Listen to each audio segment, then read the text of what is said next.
All right, welcome to another episode of the Disrespected Fathers podcast, and we have been climbing up on the charts or the algorithm, but we still need a lot of people to come through, subscribe, like, repost, comment, and all that good stuff, so we can get people more, you know, more involved in it. I think we're over 200 subscribers now.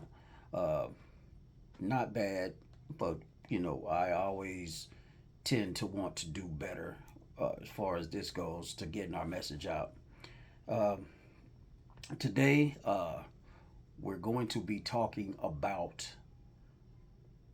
the fact that Shadeur Sanders slid so far in the draft because of who his father was and what his father, you know, let people know. It's no different than what LeVar Ball was doing for his sons. And this is why your father is very important, people. So, yesterday or Friday, when the NFL draft started, Shadeur Sanders was projected to be a top five pick. And there's no reason why he should not have been. There's no reason why he should not have been. Help me understand why a top five pick gets picked in the fifth round. Because I looked up what he did last year. Didn't need to look that up because I knew it. Picked up in the fifth round. This dude had a 9-4 record with Colorado, bringing them back from the dead. Big 12 Offensive Player of the Year. 74 passing completion percentage. And almost 4,200 yards, 37 touchdowns, 10 interceptions. Clean up them interceptions a little bit. Uh, but I don't think he had offensive line. But his father, the great Deion Sanders, Go Knowles, by the way, uh, was his coach, and his brother Shiloh played over there with them. Play over there with them. Uh, there's Dion has been going on these shows. I think I seen the last one I seen. He was on uh the one chick's show, Tamron Hall show, saying that you know he's gonna be mighty involved and super involved into where his son goes. Now, that's what a father's supposed to do. You're supposed to protect your son. You're supposed to protect your kids.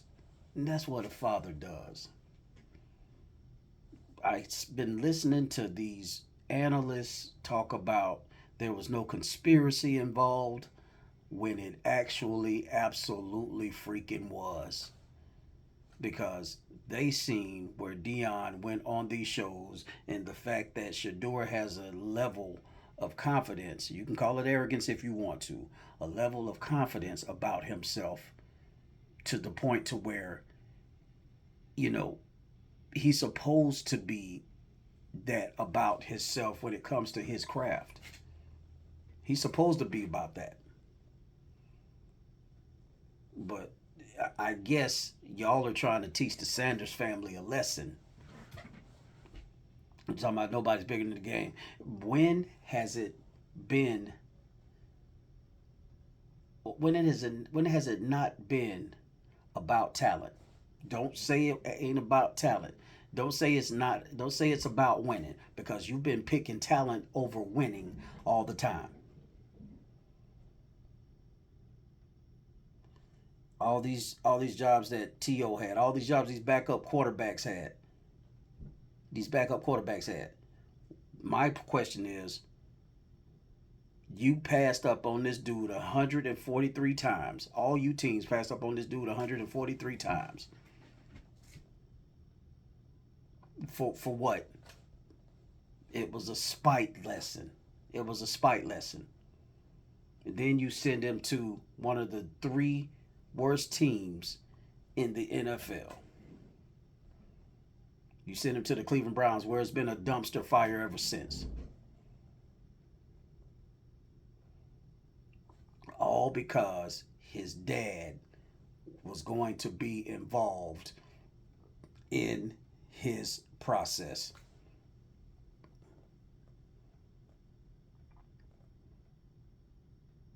NFL, you showing your colors every freaking day. Y'all trying to Colin Kaepernick this kid. Y'all are trying to Colin Kaepernick this dude.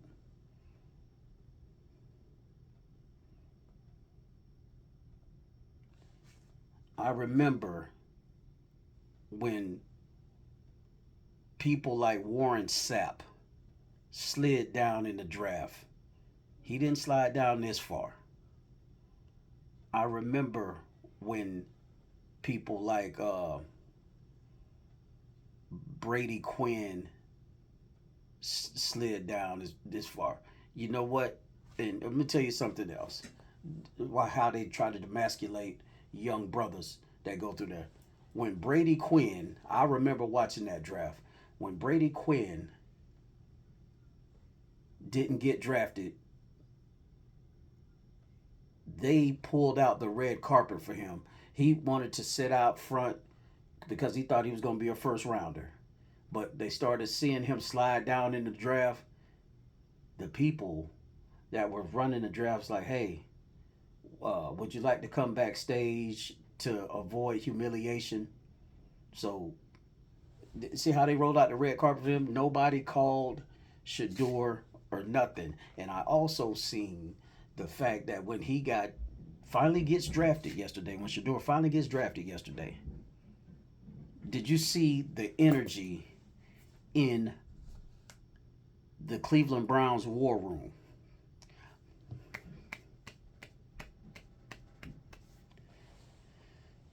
So I'm telling you, Dion, now you have to put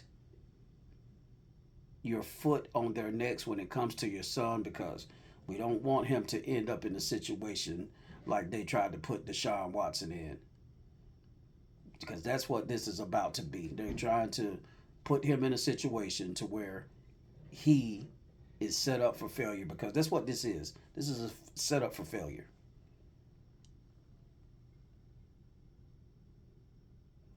This is a whole setup for failure. You had Deshaun Watson over there. Then you had people like Joe Flacco over there. You had Jameis over there for you know for nothing. I mean, there's nothing that comes out of this. There's nothing that comes out of this good. You had Odell Beckham Jr. over there. You had Jarvis Landry over there. And you mean to tell me you can't win? This is a absolute. Uh, this is an absolute. What's the word I'm looking for? This is just a target at Dion. The powers that be didn't like the fact that he done went down there and turned this Colorado school around. That ain't but one damn game. 3 games in the last whatever years. And this man wanted to put his sons in the best possible situation in it.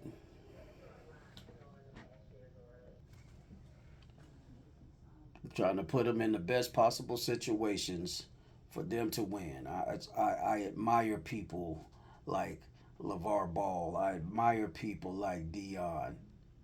You cannot say that you have it in their best possible interests for them to win as young black quarterbacks.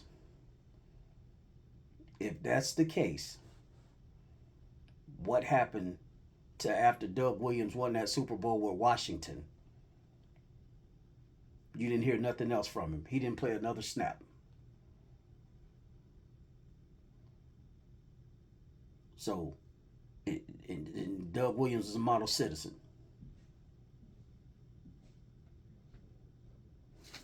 So please help me explain why you guys have a issue with a black father trying to be vocal in his children's lives.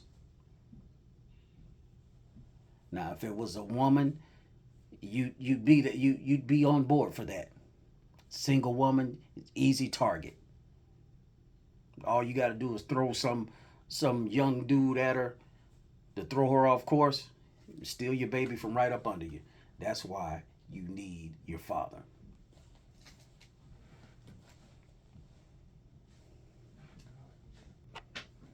We can say what we want to about Michael Jackson and Joe Jackson, but he stood on business and made his sons out of something. That's what black fathers do. That's what they do. Shout out to my white fathers that do the same thing with their kids. But that's what these people do. And this is no shot at uh, either uh, race of people, but when a father is involved, when it comes to sports, when a father is involved, when it comes to sports, when it's a young African American, it hits different because a lot of us don't have the resources that our fellow counterparts have when it comes to being able to spend money to take them to training camps and stuff like that. You know, some of us fathers have to depend on scholarship offers and stuff of that nature when it comes to being able to do for our kids. That's just saying it hits different for us. So no shade or nothing. So let's don't think I'm doing that, but you can see where I'm coming from. You can see where I'm coming from when it comes to this. It's always this target on the fathers that want to be there for their kids. You see this. I mean, how do you not see this? How do you not see this? That the Sanders family brought that Colorado program from the gutter. We can say Dion did it, but he didn't do it without his boys. He didn't do it without his three sons. He did not do it without his three sons. And that's what he wanted. He wanted his sons to be in the spotlight with him. You bring your sons to the spotlight, and that's what he did. Bring his sons to the spotlight. It looked like it's just spite to me. He, it wasn't his biological son, but Travis Hunter got picked second. But how does Travis Hunter get picked second if it wasn't for Shadeur? He's excellent on defense, but they also had him playing wide receiver. The best wide receiver and the best defensive back on the team. Who do you owe that to? You owe that to Deion Sanders. I'm standing up for these fathers. I'm standing up for my fellow fathers, bro.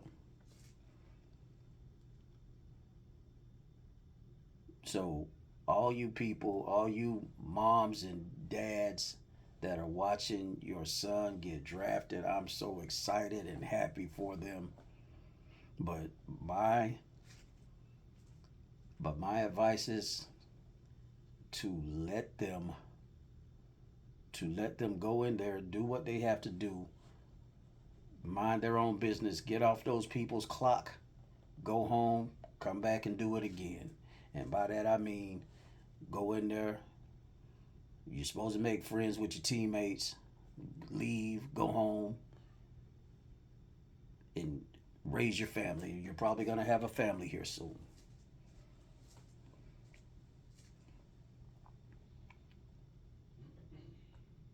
I'm just praying that Shadeur makes these people pay. I'm praying that he makes these people pay badly. And I don't even want your applause when I'm done. I'm gonna root for him. And every mom and dad that's that child that has been a victim of these type of no good scenarios need to be pulling for him too. That's it for today. We're gonna stop it right there, and we'll come back next week. I may even do a show uh, this week uh, to keep, you know, to keep even with uh, keep even with the algorithm. uh, Meanwhile, we're out, and we'll see you on the next show.